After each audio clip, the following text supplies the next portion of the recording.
communiquer à nos téléspectatrices et téléspectateurs. Je vous remercie. Je précise aux personnes qui nous écoutent que je ne souhaite pas l'effacement des œuvres, que c'était une question ouverte pour savoir comment gérer au mieux, parce que vous savez que toute parole étant très interprétée, je ne voudrais pas qu'il y ait mal donne. Alors, Erwan Balanant sur maintenant la partie audiovisuelle, et après nous passerons aux députés.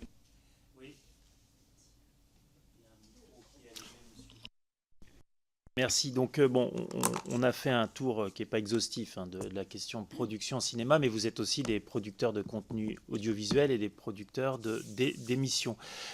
Chez France Télévisions, vous avez une décision qui est mentionnée sur votre site de tolérance zéro pour les comportements et les propos sexistes. Vous avez eu affaire à un certain nombre d'affaires, de sujets où vous avez pris parfois des décisions. Je voulais en citer une. En 2020, Clémentine Sarlat a dénoncé des faits de sexisme au service des sports de France Télévisions. Vous avez mis en place une enquête interne menée par un cabinet indépendant et 3 personnes ont été licenciées. 2 de ces licenciements ont été par la suite jugés dénués de causes réelles et sérieuses par les prud'hommes. Pourriez-vous revenir sur cette affaire parce qu'elle pose question. Vous avez pris des décisions fortes et puis il y a eu une sorte de, peut-être, je ne sais pas si on peut appeler ça un backlash, mais en tout cas un retour de bâton pour vous qui n'est pas tellement encourageant à continuer dans les bonnes pratiques. Donc est-ce que vous pouvez revenir sur cette affaire ? Avec le recul, diriez-vous que des erreurs ont été commises et comment procéderiez-vous aujourd'hui face à des accusations du même type ?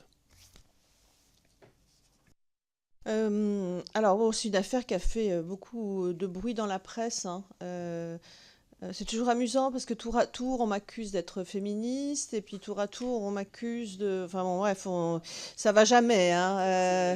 Ça va jamais. Bon, sur cette décision-là, c'est évidemment une décision très lourde. Quand vous décidez de licencier 3 salariés, vous y réfléchissez à 2 fois, honnêtement.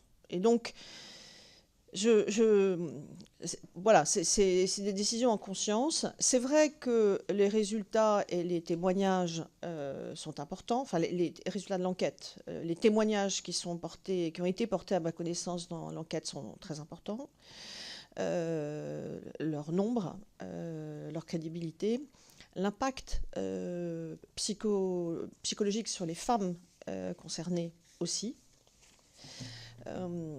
À ça se rajoute, avant de décider de licencier quelqu'un, vous avez un entretien préalable à licenciement. Et c'est vrai que la façon dont la personne va réagir aux accusations qui sont portées est aussi très très importante. Il y a plusieurs cas de figure. En général, vous pouvez avoir quelqu'un qui reconnaît que oui, il y a eu des maladresses et qui se rend compte qu'il y a eu des maladresses et qu'il accepte de changer. C'est plus encourageant que quelqu'un qui considère qu'on peut tenir certains propos que je ne répéterai pas ici parce que ça heurte ma sensibilité et que ça ne pose pas de problème. Vous voyez que l'entretien est aussi un des éléments très très importants d'appréciation de la situation. Est-ce que aujourd'hui, je regrette? Je ne suis pas fière, moi je ne suis jamais fière de licencier la personne. Je le fais parce que je pense que je n'ai pas le choix en fait et qu'il n'y a pas d'alternative pour que l'ensemble de la maison et du corps social réalise qu'il y a des comportements qui ne sont plus admissibles. Je n'ai pas le choix parce que je considère que l'impact sur les femmes qui ont dénoncé ces agissements est fort et que ne pas agir, ça serait d'une certaine manière ne pas reconnaître le tort qui leur a été fait. Voilà, donc c'est en fonction de tous ces éléments. Après, les prud'hommes jugent autrement, je l'accepte. Est-ce que je prendrai une décision différente en fonction du jugement des prud'hommes? Non, parce que ce n'est pas le jugement des prud'hommes qui me préoccupe, moi. C'est d'être juste tout court par rapport à l'ensemble, par rapport au corps social, par rapport aux victimes, par rapport à ceux qui sont mis en cause aussi. Voilà, et de prendre la meilleure décision. Alors, j'en suis pas fière. Aujourd'hui, je vous le dis franchement, je pense que, au vu des circonstances, et parce que j'avais bien réfléchi à l'époque, je prendrais la même décision. Voilà, parce que c'est important d'avoir aussi des sanctions qui sont proportionnées aux faits, mais qui sont fortes pour expliquer que oui, voilà, la règle s'applique. La règle s'applique pour tous. Et même si c'est pas confortable. Merci. Est-ce que... Non, alors on va peut-être passer à